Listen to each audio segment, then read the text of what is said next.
दोस्तों, लोक सेवा आयोग की तरफ से देखिए 22 दिसंबर को ये नोटिस जारी की गई थी, जिसमें लोक सेवा आयोग ने बताया था कि प्रवक्ता राजकीय डिग्री कॉलेज और पीसीएस 2024 का विज्ञापन शीघ्र किया जाना है। और आप लोगों को ओटीआर करने की सलाह दी गई थी कि अपना ओटीआर रजिस्ट्रेशन प्राप्त कर लें। तो पीसीएस 2024 का तो विज्ञापन जारी हो चुका है, आवेदन भी 1 जनवरी 2024 से प्रारंभ हो चुके हैं। अब बारी है प्रवक्ता राजकीय डिग्री कॉलेज के विज्ञापन की। तो ये जो विज्ञापन दोस्तों शीघ्र ही जारी होगा, संभवतः इसी जनवरी के अंत तक ये विज्ञापन जारी हो जाएगा। अगर किसी कारण से नहीं जारी हो पाता तो फरवरी में तो 100% ये विज्ञापन आपको देखने को मिलेगा। तो फिलहाल बहुत सारे छात्रों के कमेंट आ रहे थे कि सर प्रवक्ता राजकीय डिग्री कॉलेजों में अब कैसे भर्ती होगी, क्योंकि इसकी प्रक्रिया बदल चुकी है। 2020-21 में जो भर्ती हुई थी उसकी प्रक्रिया अलग थी, 2024 की भर्ती में प्रक्रिया अलग होगी। तो इस वीडियो के माध्यम से मैं आपको यही सारी जानकारी दे रहा हूं कि ये जो भर्ती कैसे होगी, इसका परीक्षा पैटर्न क्या रहने वाला है, सिलेक्शन प्रोसेस क्या रहने वाला है, कैसे यहाँ पर मेरिट बनेगी। इस वीडियो को अंत तक देखिएगा, साथ ही साथ इस वीडियो को लाइक और चैनल को सब्सक्राइब करना बिल्कुल भी मत भूलें। सबसे पहले यहाँ पर मैं आपको नोटिस दिखा रहा हूँ जो कि जनवरी 2021 में जारी की गई थी, जब पिछला जीडीसी प्रवक्ता भर्ती का विज्ञापन जारी हुआ था और उसका परीक्षा पैटर्न और चयन प्रक्रिया के बारे में यहाँ पर नोटिस जारी की गई थी। तो यहाँ पर देखिए बताया गया है कि असिस्टेंट प्रोफेसर राजकीय डिग्री कॉलेज स्क्रीनिंग परीक्षा 2020 जो है 17 अप्रैल 2021 को आयोजित करी गई थी पिछली बार की, उसके बारे में जानकारी दी गई है। 2 घंटे का यहाँ पर पेपर हुआ था, ठीक है। अब जब पेपर हुआ था 2 घंटे का, इसमें जो पैटर्न था वो समझ लीजिए। तो देखिए बाकी जो 18 विषय थे उसका पैटर्न अलग था और गणित का पैटर्न अलग था। मतलब 17 विषयों का जो पेपर है वो एक जैसा हुआ था और गणित का पेपर जो है वो अलग तरीके से हुआ था, उसको समझना आपको जरूरी है। तो उसी के बारे में यहाँ पर जानकारी दिया गया है कि यहाँ पर देखिए अर्थशास्त्र, इतिहास, उर्दू, अंग्रेजी, गृह विज्ञान, जंतु विज्ञान, दर्शन शास्त्र, भूगोल, भौतिक विज्ञान, मनोविज्ञान, रसायन विज्ञान, राजनीति शास्त्र, वनस्पति विज्ञान, वाणिज्य, शिक्षा शास्त्र, समाज शास्त्र, संस्कृत तथा हिंदी, इन विषयों के बारे में बताया गया था कि वस्तुनिष्ठ प्रकार के 120 प्रश्न यहाँ पर रहेंगे, जिसमें 90 प्रश्न आपके जो होंगे संबंधित विषय के होंगे, ठीक है, और 30 प्रश्न जो होंगे सामान्य अध्ययन के रहेंगे। ये 17 विषयों के बारे में बताया गया था, ठीक है, जो विषय मैंने आपको बताए। बाकी एक विषय और था जो गणित विषय था। गणित विषय का पैटर्न अलग था। गणित विषय में देखिए बताया गया था कि वस्तुनिष्ठ प्रकार के 100 प्रश्न रहेंगे, जिसमें गणित विषय के 70 प्रश्न रहेंगे और सामान्य अध्ययन के 30 प्रश्न रहेंगे। तो ये इतने क्वेश्चन थे, जीएस और सब्जेक्ट ही पूछा गया था पिछली बार इस भर्ती में। और यहाँ पर जो मैक्सिमम मार्क्स था यानी पूर्णांक जो था 120 प्रश्न बाकी विषयों में थे, गणित में थे 100 प्रश्न, लेकिन सभी विषयों का जो पूर्णांक था वो 150 नंबर का था, ठीक है, और सभी के अंक समान थे। तो यहाँ पर देखिए आगे बताया गया था कि ये जो भर्ती है केवल स्क्रीनिंग परीक्षा और इंटरव्यू के आधार पर होगी। लेकिन आपको बता दें यहाँ पर स्क्रीनिंग परीक्षा केवल क्वालिफाइंग था, केवल क्वालिफाइंग था, मेरिट में उसके मार्क्स नहीं जोड़े गए थे। लेकिन अब जो भर्ती परीक्षा होने वाली है 2024 में, इसमें आपके स्क्रीनिंग के मार्क्स भी जोड़े जाएंगे, इसके बाद इंटरव्यू होगा, इंटरव्यू के मार्क्स भी जोड़े जाएंगे। यहाँ पर देखिए ये 31 दिसंबर 2023 का अमर उजाला का न्यूज़पेपर है, आप क्रॉस चेक कर सकते हैं इसको, जहां पर देखिए बताया गया था कि अब 6 भर्तियां स्क्रीनिंग परीक्षा व साक्षात्कार से होंगी। इसमें देखिए बताया गया कि यूपी लोक सेवा आयोग ने बड़ा बदलाव करते हुए तय किया है कि सीधी भर्ती में अब स्क्रीनिंग परीक्षा के अंक भी जुड़ेंगे। 6 प्रकार की भर्तियां स्क्रीनिंग परीक्षा व साक्षात्कार से होंगी। सिर्फ साक्षात्कार से 9 भर्तियां होंगी।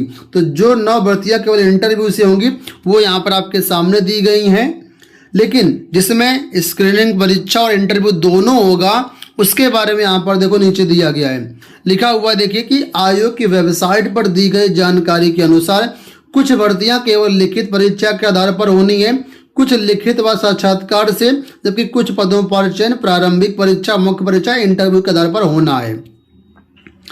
आगे लिखा हुआ है कि स्क्रीनिंग और साक्षात्कार से जो भर्तियां होंगी उसमें स्क्रीनिंग के 75% अंक और इंटरव्यू के 25% अंक मेरिट में जोड़े जाएंगे।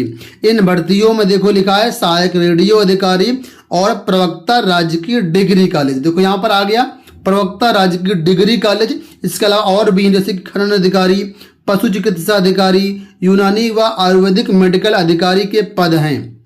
इन पर अभी स्क्रीनिंग परीक्षा से भर्ती होती थी पर अंक नहीं जोड़े जाते थे। देखो यहाँ लिखा हुआ है स्क्रीनिंग परीक्षा से भर्ती होती थी लेकिन स्क्रीनिंग परीक्षा के मेरिट में अंक नहीं जुड़ते थे। चयन केवल इंटरव्यू के अंकों के आधार पर ही होता था।